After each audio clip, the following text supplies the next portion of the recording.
1164.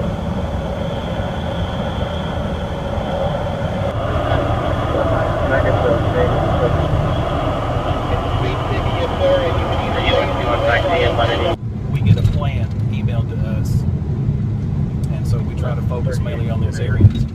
But when you're all over the county and you may be on the other end of the county, it's hard to be in those areas. So we try to focus on the whole county itself, but then we also try to, when we have the free time, to focus on the areas where a lot of wrecks happen and a lot of fatalities are, to try to reduce those too. We look at the plan and we look at it in the past and see where the most wrecks happen, and we try to focus on that by saying, hey, on a Thursday evening between these hours, we notice a lot of wrecks on these roadways here. Let's try to focus our efforts to slow people down. Maybe that's the reason why. So Union County, Knox County, the two counties that I operate and run, it's always something different. They're the same area, and I try to break it up too. Every day, I'll run certain parts, but I won't run it all day. I'll try to break the whole county up in a matter of an 8-hour period if I don't get any wrecks. I'm glad we're doing this data because they can put this data together and they can tell me exactly where certain areas are higher, but I don't work every single area. But as a group, they can put this together and they can help us understand better where we need to be at to try to reduce these crashes and fatalities. But I think a lot of it has to do with driving under the influence, whether it be alcohol, pills, or some narcotic. When the bar is closed, 3 o'clock. That to me is, you know, DUIs happen all day, and actually during the daytime they're happening a lot more now because you have a lot of people that are driving around with and taking pills, prescription pills, and you know, so it happens a lot more during the daytime.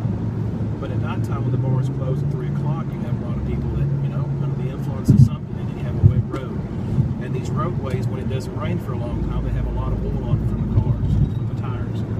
And I don't know if, you know, you've experienced that before. As soon as the rain hits, it can be really slick. You accompany that with a little bit of speed and, you know, being under the influence and impaired, you know, you just don't have that quick capability of stopping or slowing your vehicle down. And that's when accidents happen. You cross that center line and fall asleep. And some people don't realize, too, and even if you do wear your seatbelt, you're doing 100 miles an hour on these back roads, and an animal comes in front of you, what do? Just that one split second of jerking that wheel will cause you to fishtail. And next thing you know, you got your seatbelt on, but the car has to stop. It stopped you, but your internal organs, they have to go somewhere. A lot of people have internal bleeding, their organs just explode because, yeah, they were in the seatbelt, but the body has to stop, and so does your internal organs. And so a lot of people have a misconception, well, I've got my seatbelt on. Well, speed's a factor too, and just because you have your seatbelt on, it's not a guarantee. That's why if you, first of all, don't drink and drive. Wear your seatbelts, obey the speed limit, your chances of survival are great. When you drive down the road, when you look at somebody, if you ever stop, you don't see many people doing this number. Looking, that's what you're always supposed to be doing, aware. Something's always distracting us, whether it be a cell phone, texting, just everything in the car. But it's actually when you see somebody doing that, you look at it, that's a safe driver. Because they're looking out for everything else. If everybody would do that, that would lower down a lot of fatalities, a lot of people having wrecks too.